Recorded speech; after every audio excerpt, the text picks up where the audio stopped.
What's good, sports gamers, and today I'm going to show you a pass defense we've been testing out behind the scenes, and I'll be going over what you hope to accomplish by running it and how to best utilize each defender's assignment to the fullest. Alright, let's do it.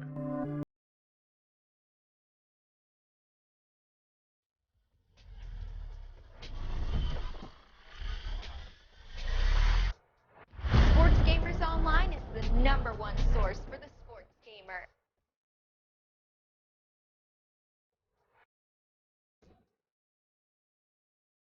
The play I'm going to go over is out of dime 146, and the play is called cover 6 press. The base dime 146 package lines up one defensive end, which will always be your right end to begin, and your two outside linebackers as your three pass rushers, and your two middle linebackers in the middle. So for a 3-4 team, you wouldn't have to change much here other than which defensive lineman you want lined up as your nose tackle. And for my 4-3 guys, you just switch the package to D end pass rush, and you now have your D tackle, left and right end pass rushing, with your left and right outside linebacker now in coverage. And if you want to get your middle linebacker on the field, just choose which of your outside linebackers you want to sub out for him and you're set. Secondary wise, you have 6 defensive backs on the field, but the change-up is 3 cornerbacks and 3 safeties, instead of the usual 4 and 2 respectively.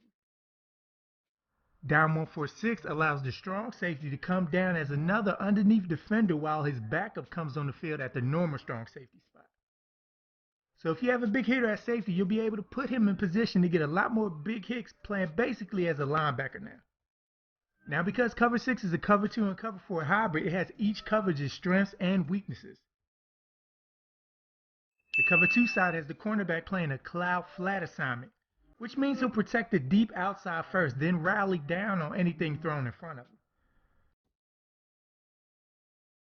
So you want to utilize this and make sure the cover 2 portion of the defense is on the side of the formation where the immediate flow routes are possible, like bunch sets or any formation with 2 receivers and a running back on the same side.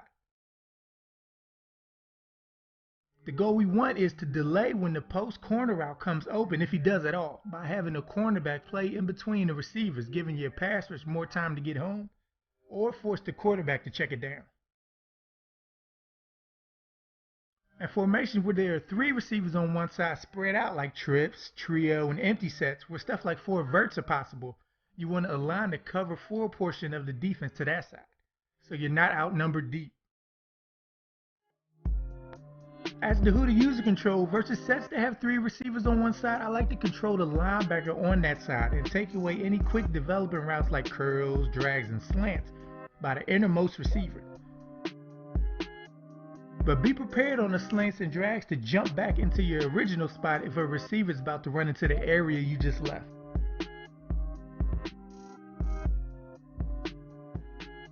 But if that guy goes deep, don't chase him, because the other linebacker will pick him up in man coverage for you.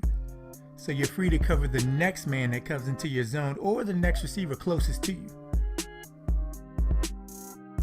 And versus formations where the threat of flood routes are likely, you can play the linebacker on the flood route side, where your job is to cover the weakest part of the cover 2, the middle to deep middle part of the field. Or you can use the weak side linebacker and help cover up one of the cover 4's weaknesses, the flat area.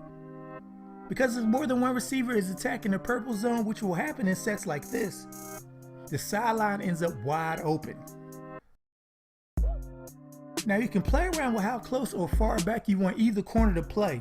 Playing the flat corner off might bait a throw short. And if you have a slow cornerback and you must start him, in a perfect world he'll always be the corner with the cloud fat responsibility, so he's not out there chasing the Deshaun Jacksons deep. But if he ends up having a deep blue assignment, I advise back him off the receiver so you're not toast before the play even starts. Finally, if your opponent breaks out an unexpected run on you, cover 6 also doesn't leave you out to dry due to how active the secondary is in run support. The cover 2 corner will immediately take on the receiver across from him, and if he isn't weak, he'll be a roadblock for the running back if he kicks it outside. And if we're lucky, he'll block shed the receiver and tackle the back for hopefully a loss of yards. And in cover 4, the safeties are known for being aggressive run supporters, so cover 6 is also going to benefit from this. On runs up the middle and towards the cover 4 safety side, he'll come barreling down towards the back in a hurry. In the end, the beauty of cover 6 press is in its ability to cover different route concepts on the same play with its split coverages. And with the unique personnel grouping of down 146, it brings speed while still maintaining the hard hitting aspect. So I hope you guys enjoyed the video and can apply what I just went over to your own game. And if you haven't, subscribe to our channel for more Madden 17 content. Thank y'all for watching and be good, y'all.